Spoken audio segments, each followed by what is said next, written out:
ఇప్పుడే country delight యాప్ని download చేసుకోండి. Download the country delight app now.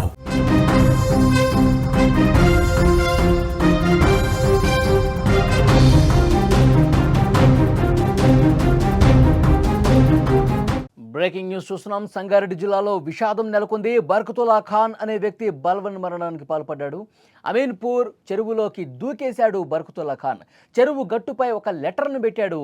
చెప్పులు, మొబైల్ ఫోన్ గట్టు మీదే ఉన్నాయి. భార్యతో విభేదాల కారణంగా బలవన్ మరణానికి పాల్పడ్డట్టుగా సమాచారం వస్తుంది. భార్యను కొట్టిన కేసులో జైలుకెళ్లి ఇటీవలే విడుదలయ్యాడు మృతుడు. వివాహ బంధాల్లో తలెత్తుతున్న వివాదాలు తీవ్ర విషాదాలుగా మారిపోతున్నాయి. ఒకరికొకరు దాంపత్య జీవితంలో కలిసి సాగే మజిలీలో వచ్చే మనస్పర్ధలు, కలతలు ఇలాంటి అనర్థాలకు దారితీస్తున్నాయి. సర్దుకుపోతే సాఫీగా ప్రయాణం సాగిపోతుంది.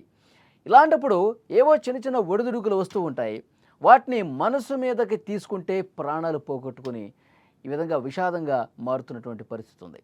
హత్యలు, ఆత్మహత్యలకు కారణమవుతున్నాయి.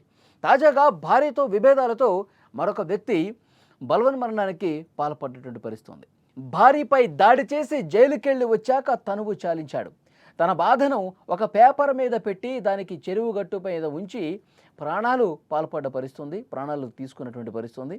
విజువల్స్లో మీరు చూస్తూ ఉన్నారు స్క్రీన్ మీద. అతని చెప్పులు కావచ్చు, ఒక పేపర్ కావచ్చు అక్కడ పెట్టేసి బలవన్ మరణానికి పాల్పడ్డాడు. సంగారెడ్డి జిల్లా అమీన్పూర్ మున్సిపాలిటీ పరిధిలోని అమీన్పూర్ చెరువులో పడి బర్కతుల్లా ఖాన్ అనే వ్యక్తి చనిపోయాడు.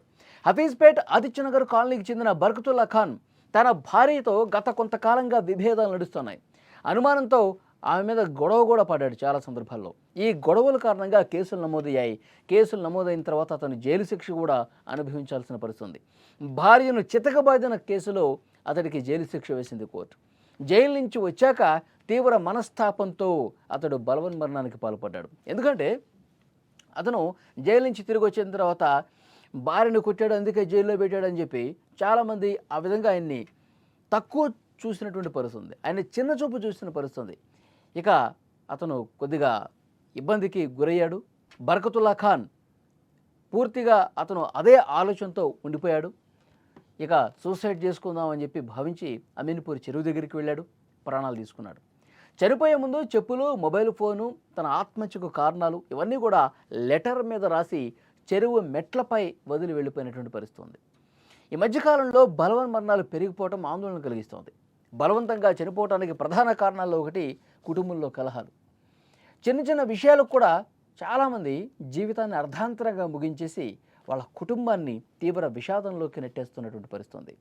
అంటే అదే ఆలోచనలో ఉండిపోతున్నారు, అదే ట్రాన్స్లో ఉండిపోతున్నారు. ఇంకా నాకు లైఫ్ లేదు, నాకు ఇంకా జీవితం లేదు, ఎందుకు ఈ జీవితం, నా జీవితం సర్వనాశనం అయిపోయిందని చెప్పి క్షణికావేశానికి గురై ఈ విధంగా ప్రాణాలు తీసుకున్న పరిస్థితి. మొత్తం తన కుటుంబానికి కనిపించిన ఆ తల్లిదండ్రులను కూడా దూరమైనటువంటి పరిస్థితి.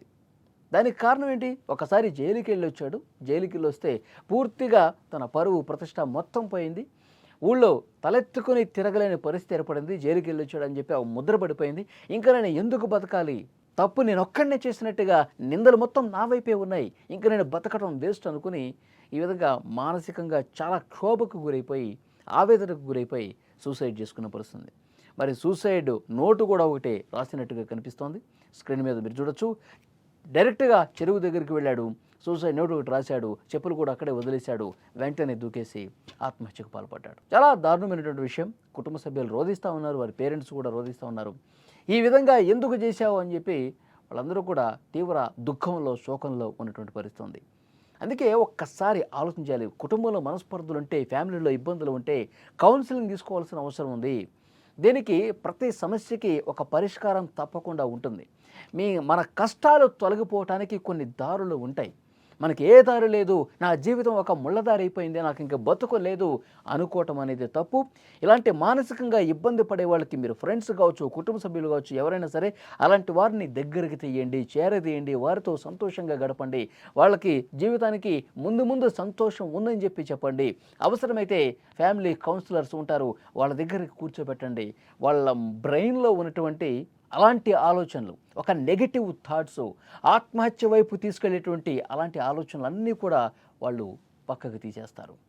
అందమైన జీవితం ముందుంది, ఈ సమస్యకి పరిష్కారం ఇది, ఈ విధంగా నడుచుకుంటే మన జీవితం పూలపానుపోతుందని చెప్పి అలాంటి కౌన్సిలింగ్ తీసుకుంటే ఎంతోమంది ఆత్మహత్యాయత్నం చేసినటువంటి వాళ్ళు కూడా మళ్ళీ తమ జీవితాలని సక్సెస్ఫుల్గా ముందుకు తీసుకెళ్ళిన పరిస్థితులు ఉన్నాయి. సో డెఫినెట్గా ఇలాంటి వాళ్ళని ఒక కంట కనిపెడుతూ ఉండాలి. వాళ్ళ ఆలోచనలు ఏ విధంగా ఉన్నాయో కుటుంబ సభ్యులు చూస్తూ ఉండాలి, ఫ్రెండ్స్ చూస్తూ ఉండాలి. ఈ విధంగా బలవన్మరణానికి పాల్పడే స్థితి నుంచి మామూలు స్థితికి తీసుకొచ్చే ప్రయత్నం చేయొచ్చు. ఈ కేసులో కూడా అర్బతుల్లా ఖాన్ అతను భార్యతో గొడవపడ్డ కారణంగా అతన్ని జైల్లో పెట్టారు. జైలు నుంచి వచ్చిన తర్వాత అవమానం తట్టుకోలేక పరుగు పోయిందన్న ఉద్దేశంతో చనిపోయినటువంటి పరిస్థితి ఉంది. సో డెఫినెట్గా సూసైడ్ నోట్ కూడా పోలీసులు తీసుకున్నారు, కేసు నమోదు చేశారు, దర్యాప్తు చేస్తూ ఉన్నారు. ఇంకా రీజన్స్ ఏమైనా ఉన్నాయా? కేవలం అవమాన భారంతోనే అతను చనిపోయాడా, లేకపోతే అతను సూసైడ్కి ముందు ఇంకా ఏమైనా గొడవలు జరిగాయా? ఇవన్నీ కూడా వెలికి తీస్తూ ఉన్నారు.